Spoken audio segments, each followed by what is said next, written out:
All right. So let me share the screen. So we're gonna have a quick meeting.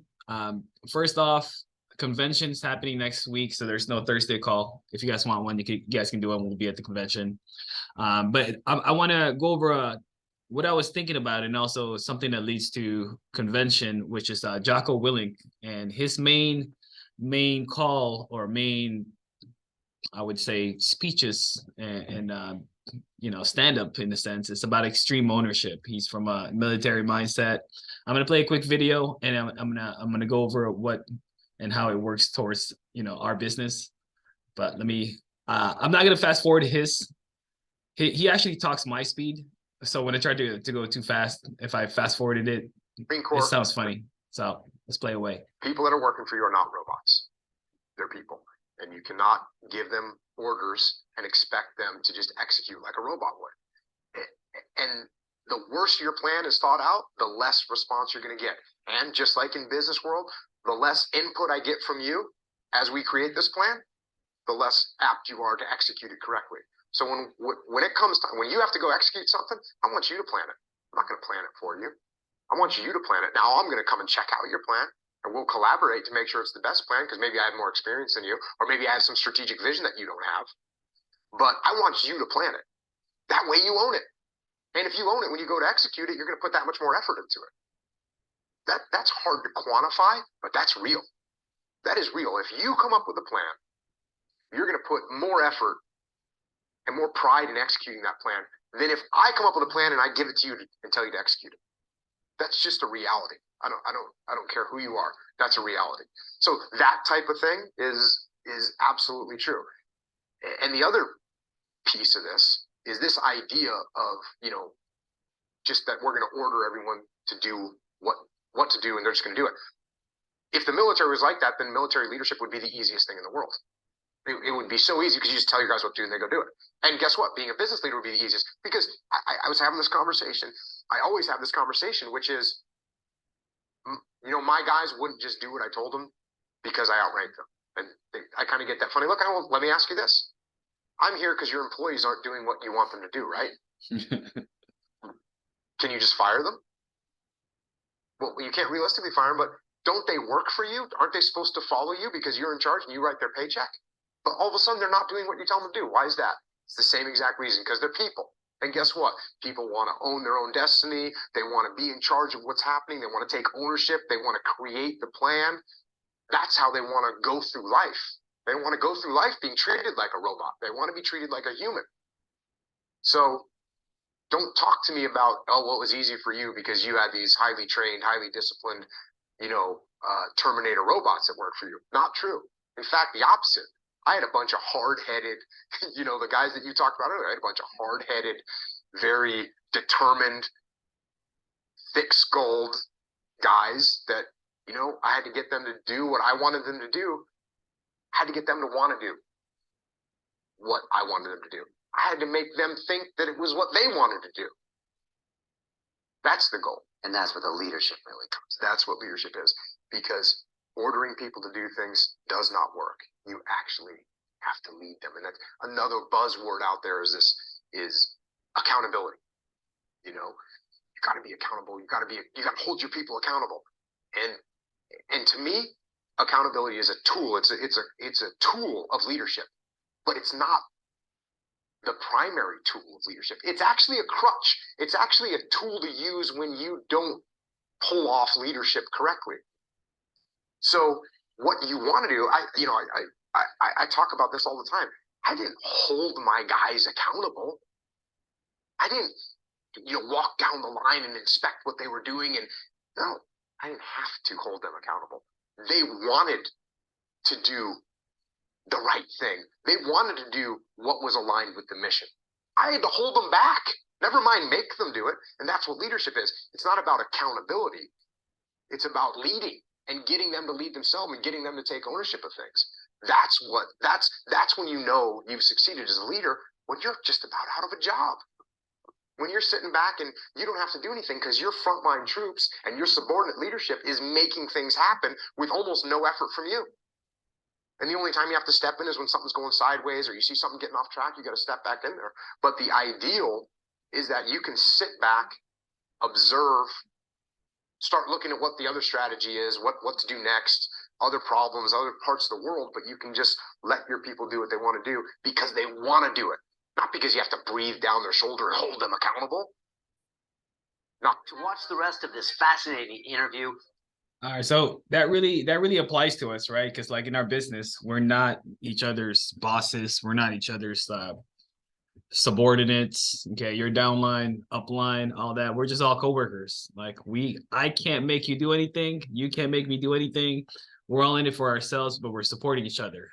But this really applies to us because it's your business. So what is your game plan, right? And so the more you plan it out, the stronger the efficiency. And the real question is kind of what he was saying, the subliminal, the inception in a sense. How can you want this more than I want it for you? Because if we can get a downliner, if we can get an agent to succeed and produce, they're going to be happy, but we're also going to be happy because if we brought them in, we get rewarded because we get an override. So there's always this conflicting leadership styles, okay? And this happens to me all the time. You go from the far end spectrum, you're very passive to just do your own thing. I brought you in, figure it out, or let me know if you need help. That's the supportive side now, right? Let me just support you.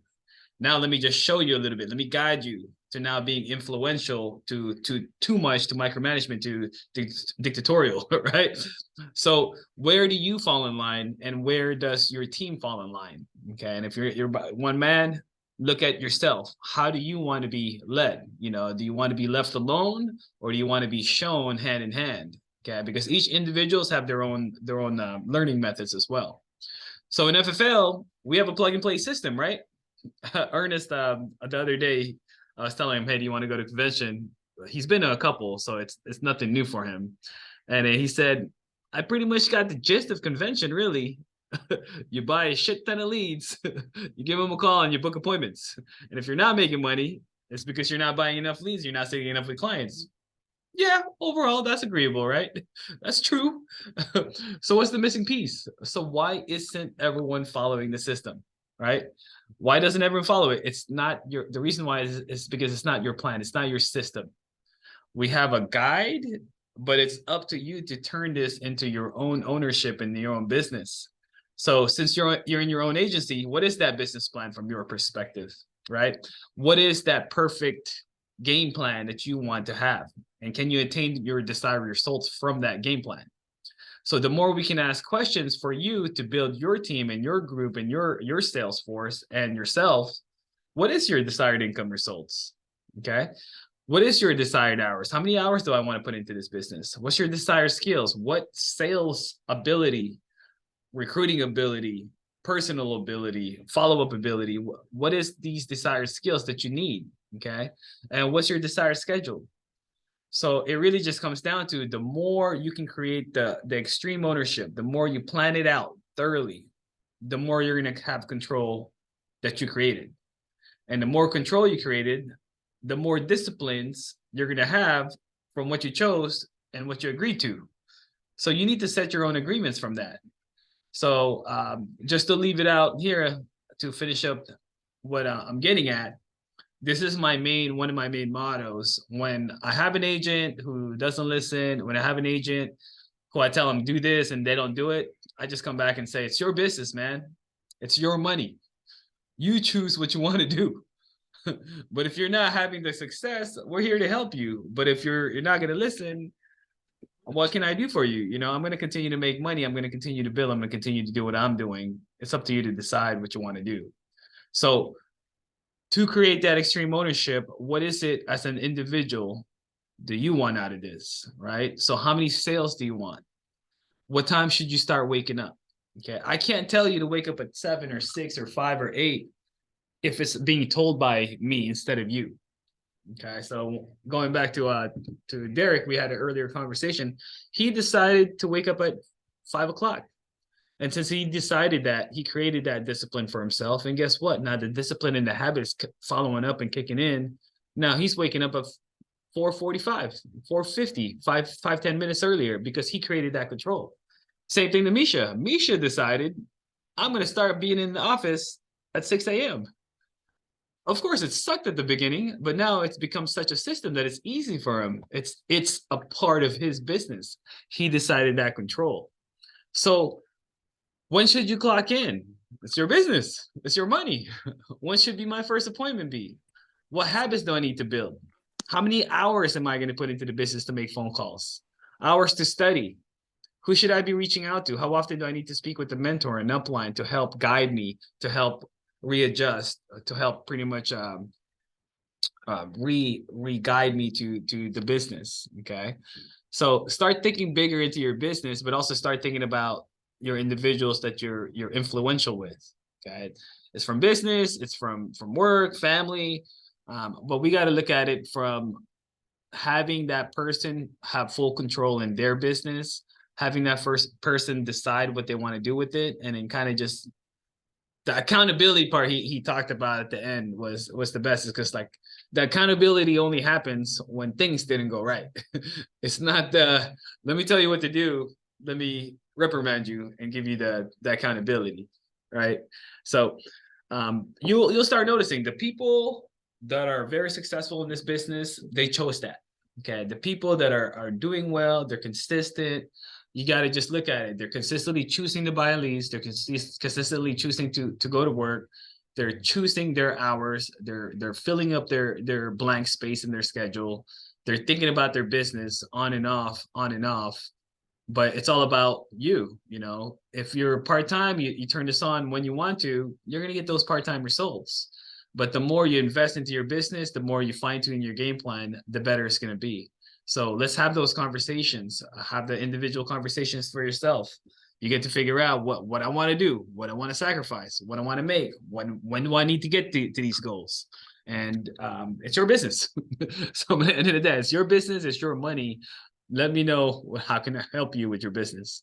I'm going to open it up for people that want to just unmute. Any inputs, anything you guys got out of it, anything you want to add, or anything you've gained and want to share from what's happening, what's changing for us? Yeah, I don't know, like what you just said, I've been hearing it for forever, but if you're gonna treat it like a hobby, it's gonna pay like a hobby.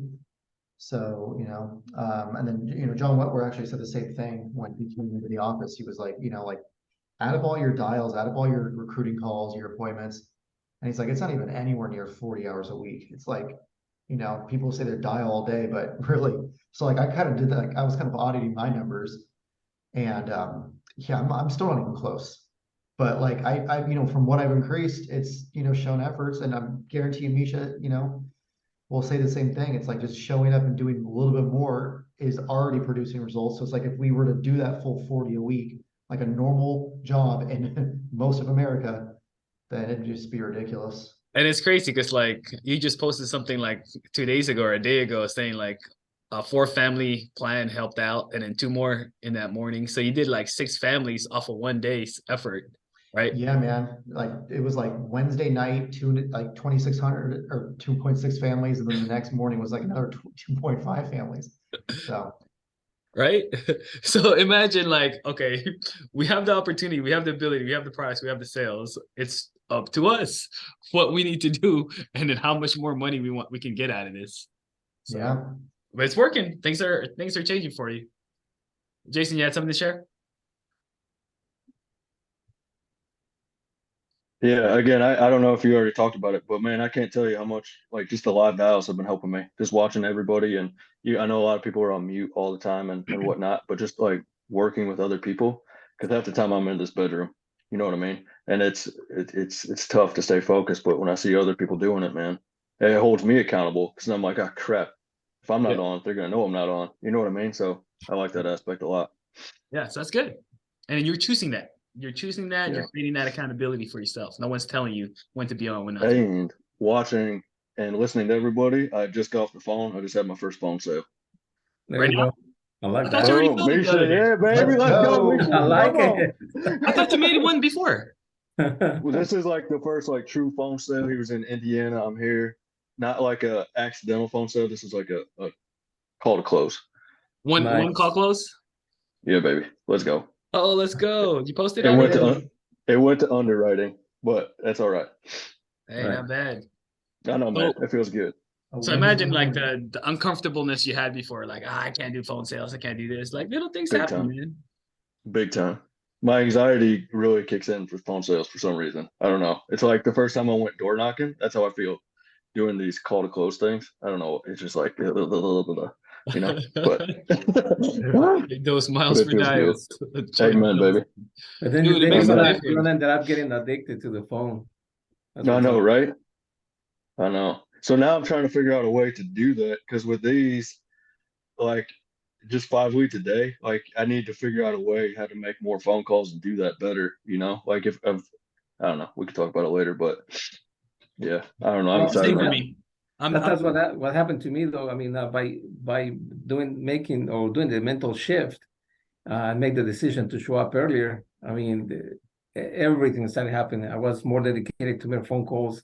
I ended up with more appointments, ended up with more sales. I'm getting better on the phone, and it's just Right. a decision, to start doing it. And then, I mean, now, okay. So last month it was like so unthinkable for me to go to bed at 8 o'clock. Now it's like 7:30. It's like, man, I gotta go to sleep because I'm getting up at 4 o'clock in the morning tomorrow. No. You Right. know, I like to show up over here at 5:30 and start getting ready, and I get excited. Some of the guys are already there, like Terrence or Gerald.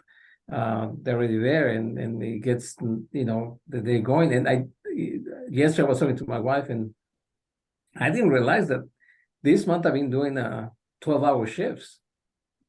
And I was like, man, I'm working 12 hours and I feel great. I mean, money's rolling and rolling in. And That's awesome. things are happening.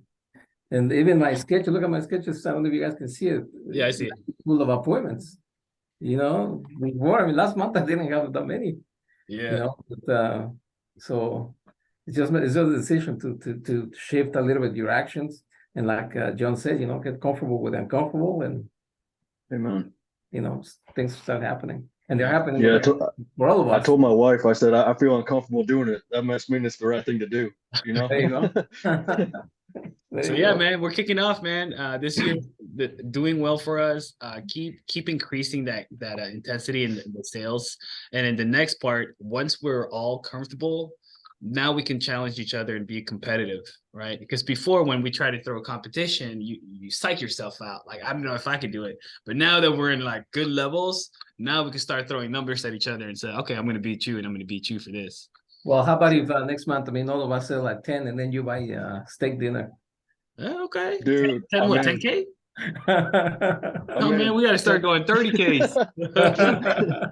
I'll buy it at convention. Okay. I gotta go. I got an appointment though. All right, guys. I'll see you at the 2 o'clock call. Get it, Misha. See you You guys. too, guys, man. Good luck. Thank you.